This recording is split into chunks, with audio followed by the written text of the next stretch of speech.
Oh, bonjour, je suis. J'ai fait un petit live aujourd'hui. C'est pour parler un peu enfin comme d'habitude, hein, pour parler un peu de la situation politique et ses conséquences sociales au Cameroun. Donc, nous allons continuer aujourd'hui notre campagne de mobilisation politique. Campagne de mobilisation politique qui va tourner, oui, voilà, essentiellement autour du, voilà, l'état dans lequel le Cameroun se trouve. Ça fait aujourd'hui, voilà, Paul Biya est parti du Cameroun le 2 septembre, le 2 septembre 2024. Et nous sommes rendus au 6 octobre 2024. Ça fait exactement 34 jours, jour pour jour, où personne, quand je dis personne, hein, c'est le citoyen moyen, voilà, le citoyen moyen n'a aucune idée de là où se trouve le président Paul Biya à l'heure qu'il est. Quel est son état de santé, qu'est-ce qu'il fait, Dieu seul le sait. Donc, c'est ça qui suscite un peu, qui suscite un peu la sortie de ce jour. On va en parler.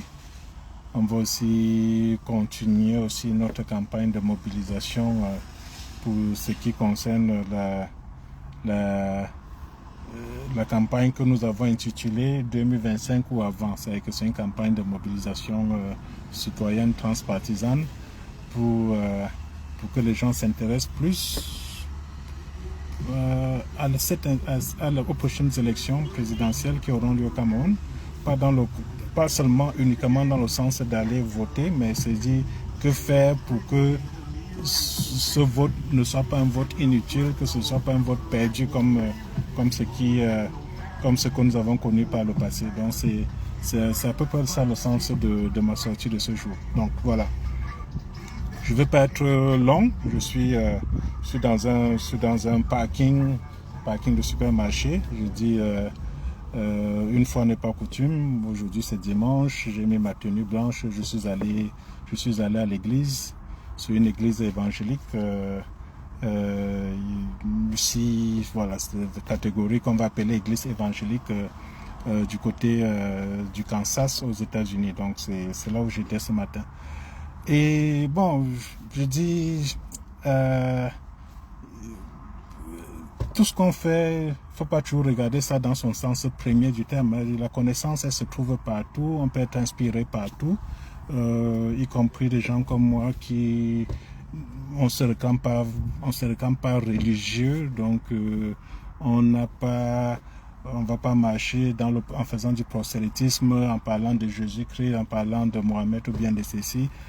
Nous essayons juste d'être éveillés, d'aller chercher la connaissance là où elle se trouve, aller chercher l'inspiration partout là où elle se trouve. C'est ce qui m'a amené ce matin à aller dans cette église-là. Et je crois que j'ai été bien inspiré d'y aller de toutes les manières. Faisant connexion avec ma sortie de ce jour, les élections présidentielles aux États-Unis, c'est le mois prochain. Donc, le pasteur de l'église, il est arrivé, bon, vous connaissez à peu près les habitudes des églises évangéliques aux États-Unis. Lui dit, il encourage les gens à aller voter, et principalement ceux de sa communauté, ceux qui se revendiquent évangéliques. Et en tenant compte des statistiques des dernières élections présidentielles aux États-Unis, il révèle qu'il y avait à peu près il y a 30% de la population évangélique qui s'est mobilisée pour voter en 2020. Et pour lui, il trouvait ça assez désastreux d'ailleurs, que uniquement 30% au lieu de 70%, pourquoi pas 100% de cette population-là aille voter. Beaucoup de gens ont préféré préfèrent ne pas aller voter. Et quand on dit ce qui est bien avec les humains ou bien l'intelligence humaine, c'est que les hommes sont arrivés à développer, même si c'est pas la politique, un système qui est équivalent à la mort. C'est-à-dire qu'à travers le droit de vote, dans les pays dits démocratiques, on constate que tous les citoyens sont égaux, comme devant la mort. C'est vraiment là, uniquement dans un, je dis, pour ce qui est de purement humain, c'est l'unique cas où tous les hommes sont égaux. Tous les hommes sont égaux.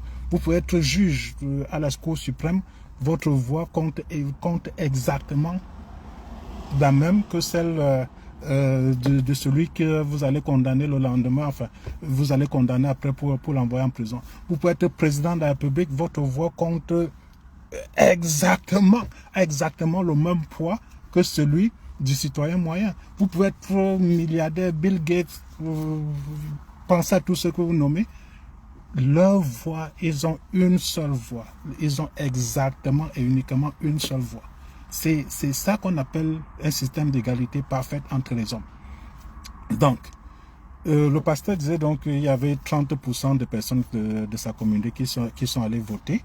Il trouvait ça un peu, il trouvait ça très faible et il encourageait donc le maximum de monde à aller voter pour la prochaine élection présidentielle. Donc, à l'entrée de l'église, il y avait des cabines qui étaient posées là pour indiquer aux gens comment voter, comment s'enregistrer pour s'inscrire. Je suis en train de traduire l'anglais ici là. Comment s'inscrire pour aller voter. Donc, et ce qui m'a marqué, une des choses qui m'a marqué au-delà de cette campagne citoyenne venant de ce pasteur-là, ce qu'il dit, il ne va pas dire aux gens pour qui voter, ok? Mais puisque il est libre de faire ce qu'il veut dans son église, il va indiquer aux gens comment lui, sur les critères sur lesquels il se base pour voter. Bon voilà, il a dit il est pour la vie, il est pour la famille, il est pour le genre, que Dieu a créé deux genres uniques, le masculin et le féminin. Donc pour lui, voilà les critères fondamentaux qui orientent son vote. Donc quand vous comprenez comme ça là, vous pouvez déjà un peu imaginer pour qui il va voter lors de cette élection-ci. En plus, il a recommandé aux gens de ne pas se fier à la personnalité des candidats en lice, mais uniquement sur le programme de ces candidats-là. Je dis, j'ai beaucoup apprécié cet engagement citoyen-là, cette manière de faire qui devait inspirer nos leaders religieux aussi au Cameroun et un peu partout en Afrique. Je ne suis pas en train de dire qu'au Cameroun il y a la démocratie, hein, mais je dis ça devait pouvoir inspirer les gens dans leur manière de faire. La connaissance, elle est partout. Il faut aller la chercher. Il faut surtout aller la chercher sans a priori ou bien sans position dite dogmatique. Voilà, c'était à peu près ça. C'est ce qui a occupé ma matinée jusqu'à présent. Et puis, pour faire le lien, on continue toujours avec le thème de ma sortie de ce jour. J'ai dit, quand on... je dis, c'est en forçant, en tirant les traits, même de manière caricaturale, que je suis lancé malgré moi un certain comparaison entre les États-Unis et le Cameroun. Voilà. Vous voyez, au Cameroun, je dis à l'entame de mon propos, ça fait 34 jours que personne ne sait où le président camerounais se trouve.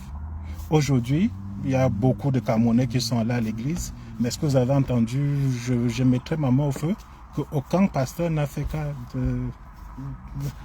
de ce problème-là, de cette situation. Aucun discours citoyen. Quand vous suivez ce qui se passe dans les églises camerounaises, je m'en tiens à ce que je vois, les petits extraits qui me sont projetés dans les vidéos que nous devons suivre sur Facebook, sur TikTok et bien d'autres réseaux sociaux. C'est toujours des discours uniquement, je veux dire, qui n'ont aucune emprise sur la réalité locale. Ils vont vous parler de Jésus-Christ, ils vont vous parler avec force et conviction d'une réalité qui leur est complètement étrangère, mais sans pouvoir faire le lien avec le vécu quotidien des citoyens qu'ils ont la charge de l'idée. Et je trouve cette manière de faire dommageable et vraiment c'est un exemple de paresse, je ne veux pas dire intellectuelle parce que je ne crois pas que ces pasteurs-là soient des intellectuels, mais de toutes les manières, ils font preuve de beaucoup de paresse. Donc je disais que ça fait 34 jours que Paul Biya est parti. Personne ne sait où il se trouve. Personne ne sait où il se trouve. Je crois que dans sa logique de conservation du pouvoir, il avait tout prévu ça. Il ne parle jamais, il n'y a pas un service de communication autour de lui qui nous permette de savoir au jour le jour les activités qui sont siennes. Je ne crois pas que vous pouvez rencontrer aujourd'hui un millier de Camerounais qui vous ont dit qu'ils ont eu un entretien avec leur président. Combien de régions il a visité, combien de villes il a visité au Cameroun, presque aucune. Donc c'est pas le contact avec le peuple, il a toujours été absent. Mais on s'est plus ou moins accommodé à ça, mais il y a certaines accommodations qui deviennent indécentes, comme aujourd'hui, comme ce qui se passe aujourd'hui devant nous. 34 jours, personne pour s'en indigner au Cameroun. Personne pour s'en indigner. On a suivi tous les débats, il va sans dire avec le décalage horaire. Quand je me lève aux environs de 3 heures du matin, 4 heures ici, c'est déjà l'heure des débats au Cameroun. Nous, j'ai à peu près le temps de faire des tours, regarder à peu près les thèmes, la tendance des débats du truc, parce que quand une chaîne lance un thème, vous êtes sûr que toutes les autres 10 chaînes vont suivre. Equinox, Canal 2, Vision 4, tout ça. Vous voyez que c'est les thèmes ont tourné autour de 2-3 débats aujourd'hui. C'était quoi? Le premier thème, c'était Mincet Fekafut. Oh là là, des experts sont venus parler, se déchirer, se triper même sur les plateaux, jouer au beau, jouer au fort pour parler des relations Mincet Fekafut. Deuxième truc, c'est que voilà, les coalitions de l'opposition, qu'est-ce que vous en pensez? C'est ceci, est-ce que c'est possible? Vraiment des chimères, de la pure chimère. Voilà les thèmes débat, voilà les thèmes qui ont dominé dans les principales chaînes de télévision au Cameroun de ce jour. Personne ne peut dire quelle est la place du chef de tout cela. Avant de penser à la coalition de l'opposition, quel est l'état actuel de ces pays-là? Quel est l'état actuel? Il ressemble à quoi? Où est le président de la République en fonction au Cameroun aujourd'hui? Est-ce que nous avons des références dans le monde où un président peut sortir, il peut s'installer ailleurs, même seulement pour 10 jours? Ça n'existe pas. Ça n'existe pas. Je dis que même quand les gens se disent qu'ils vont, en tant que président, ils vont aller en vacances, ils ne partent pas à l'étranger pour plus de 10 jours. Pour plus de 10 jours. Je dis, il n'y a pas de référence dans le monde. Même dans les pires systèmes qu'on qualifie aujourd'hui d'obscurantistes ou bien de dictatorial, il n'y en a pas. Vous allez aller en Corée du Nord, vous n'allez jamais voir le président nord-coréen sortir de ce pays-là pour plus de 2 jours. Quand il sort de la Corée du Nord, c'est pour aller en visite d'État, visite officielle dans un pays, et il revient. Et on peut compter sur le bout de doigts les pays que ce président-là visite. Vous allez même en Iran. Je parle encore, je dis que du point de vue de l'assentiment occidental, vision occidentale des pays qu'on nous présente comme étant obscurantistes, vous allez en Iran, vous n'avez jamais entendu que le président iranien est parti s'installer dans un autre pays pour plus de 2 jours. Ça n'existe pas. Ça n'existe pas. Mais pourquoi il me faut aller plus loin? Restons plus près là, au Tchad. Au Tchad. Quand puisque ce président, il est arrivé, il se réclame musulman et tout, pour le peu que nous savons, quand il sort pour aller, le plus longtemps qu'il reste à l'étranger, c'est quand il s'en va faire son pèlerinage à la Mecque, qui ne dure pas plus d'1 semaine. Mais nous avons au Cameroun un président qui peut sortir, ça fait 34 jours.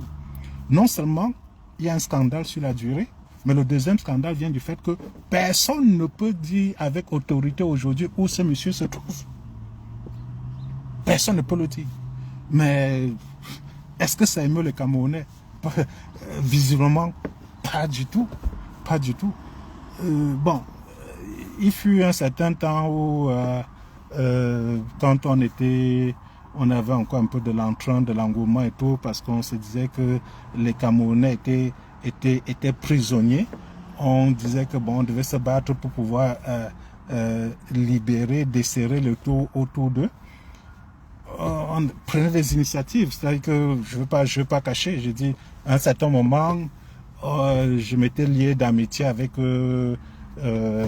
des gens qui faisaient dans des agents secrets, voilà, des agents secrets privés en Suisse où on pouvait contacter et puis on nous donne l'information en temps réel où se trouvait Paul Biya.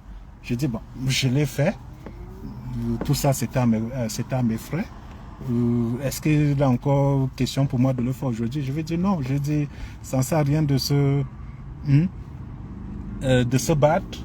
Et puis, à côté, ça ne suit pas. C'est-à-dire que ceux pour qui on se bat, ils ne font aucun effort. Donc, voilà, je dis, je ne peux plus le faire. Hein. C'est, quand vous contactez un cabinet, ces détecteurs privés là, allez voir les heures, une heure de travail, combien vous charge pour vous fournir ce genre de renseignements. C'était très coûteux. Je dis aujourd'hui, non seulement j'ai plus ces moyens-là, mais en plus, quand on voit comment est-ce que ce peuple-là se comporte, les premiers à nous moquer, on se dit que bon, voilà, ça ne sert pas à grand-chose.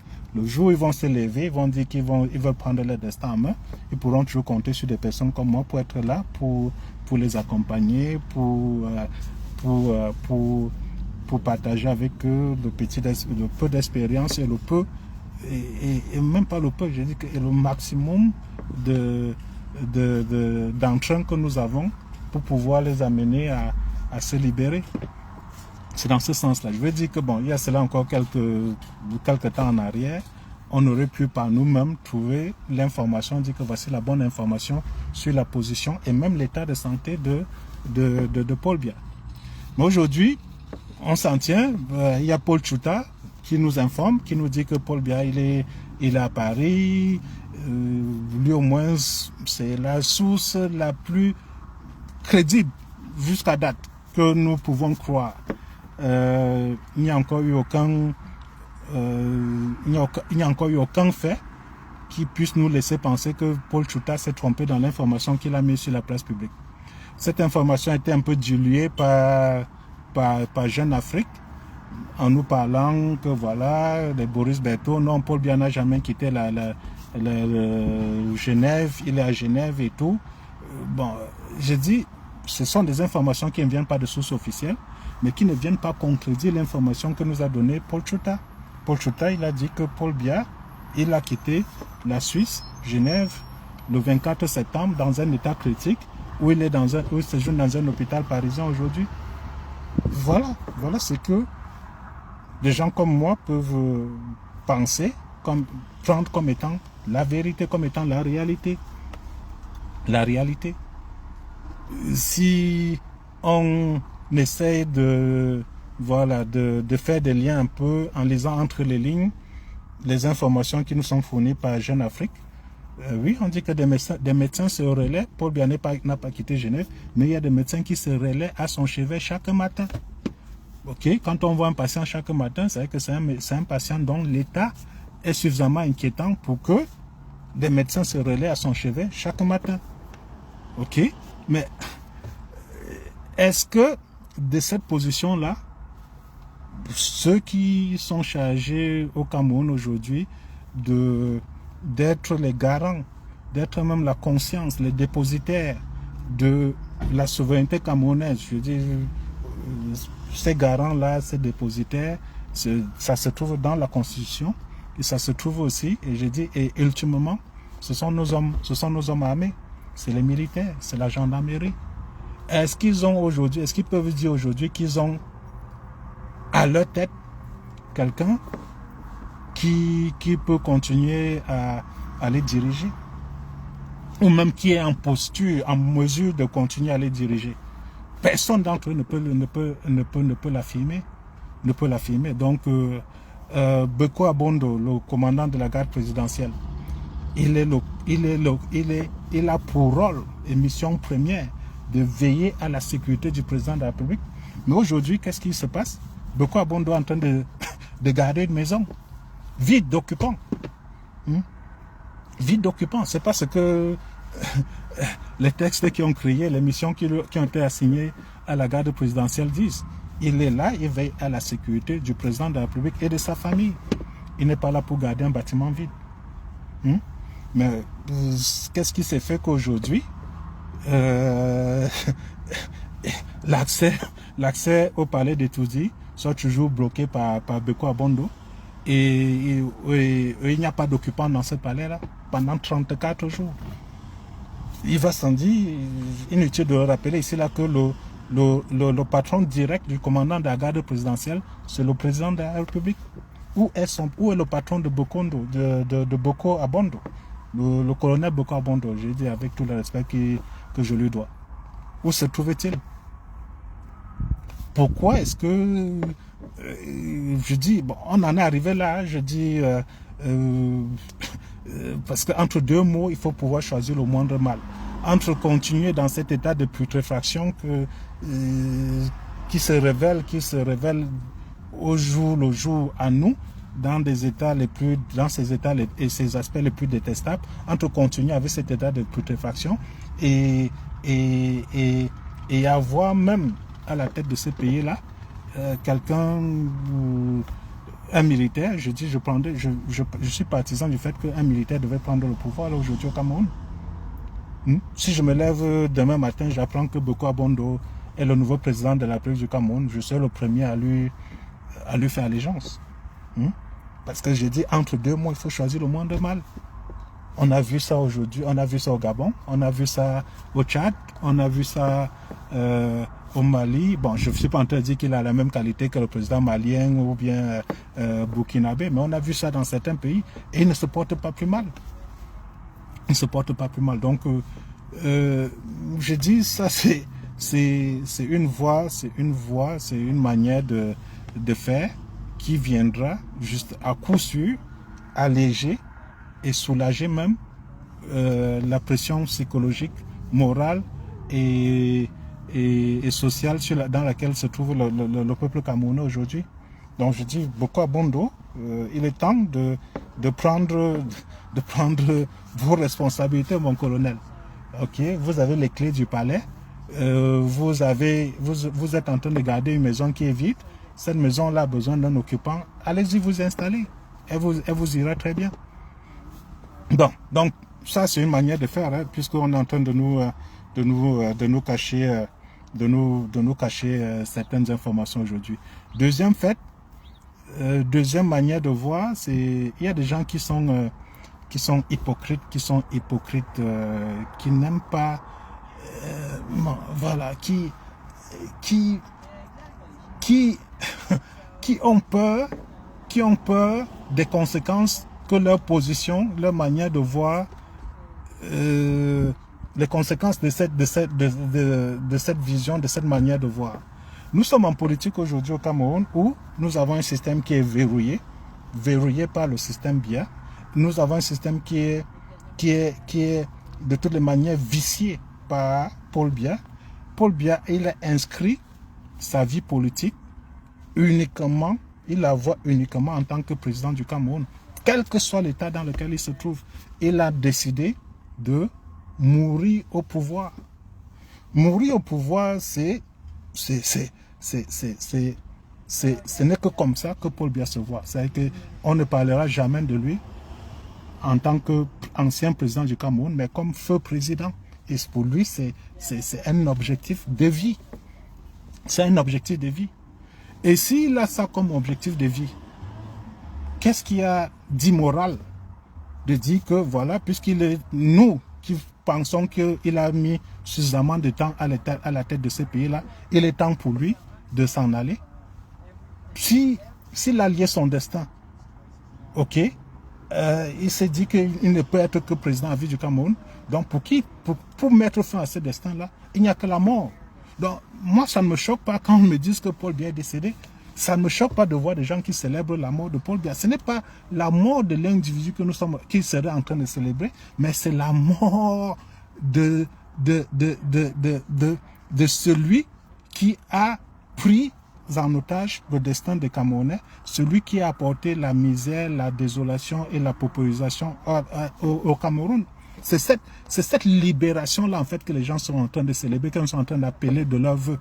Ce n'est pas de dire que voilà, les gens souhaitent que l'individu, père de famille, mari, décède. Non, c'est celui qui a lié sa vie au sort, au destin d'un pays que nous sommes en train de... Voilà, je dis, il faut pas avoir peur des mots. Il faut pas avoir peur des mots. Il en a fait un objectif politique. Donc, politiquement, nous pouvons aussi dire, puisque ça devient maintenant, ça entre dans le champ essentiellement politique, dans ce champ politique-là, on peut dire que oui, il serait normal qu'il décède.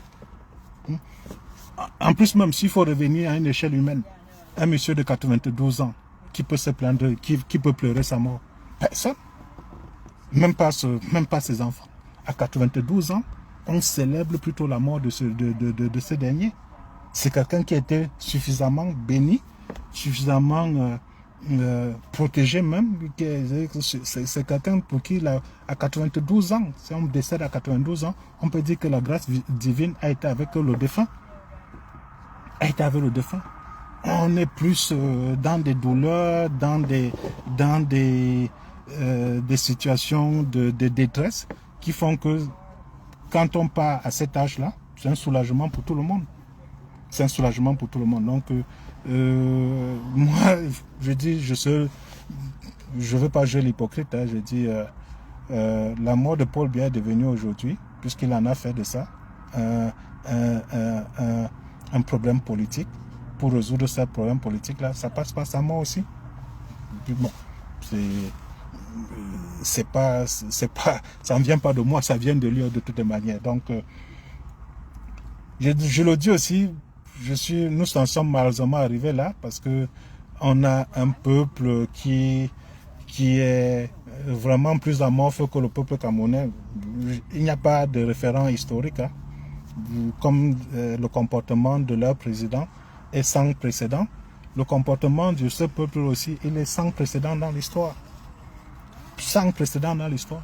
Vous allez au Tchad, je dis au Tchad qui est juste un pays mitoyen là, le président s'il fait plus d'une semaine à l'étranger va revenir, il ne peut même pas revenir, il n'aura plus de poste, il n'aura plus de...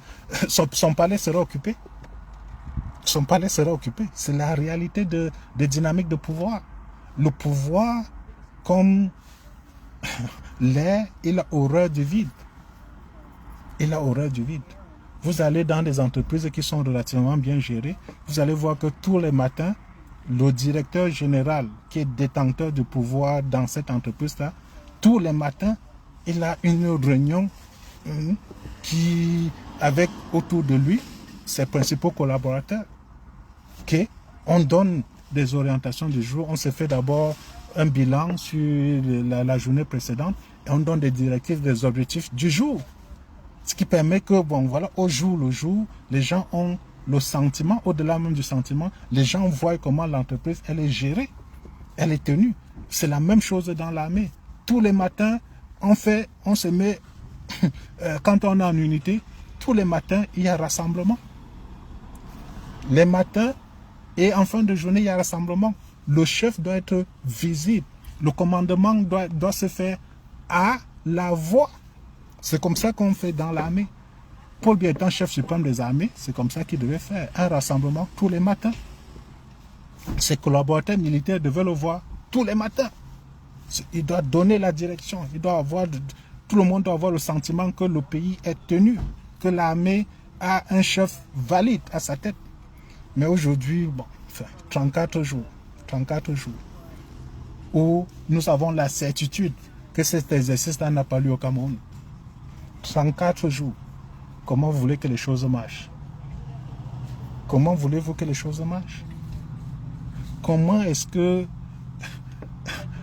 tous ces chefs militaires-là, je parle de colonels à montant, eux tous qui ont fait l'école de guerre, qui ont appris la stratégie, qui ont appris le commandement, qui maîtrisent l'art du commandement militaire. Comment vous pouvez croire qu'ils, si ce n'est pas des connaissances vaseuses qu'ils possèdent, qui peut croire à ces connaissances-là? Pourquoi est-ce qu'il n'y a pas un chef qui puisse se lever pour dire que non, c'est pas normal? Par rapport aux canaux de commandement que nous avons appris, ce qui se passe sur le terrain n'a rien à voir avec cette réalité-là. Il est temps de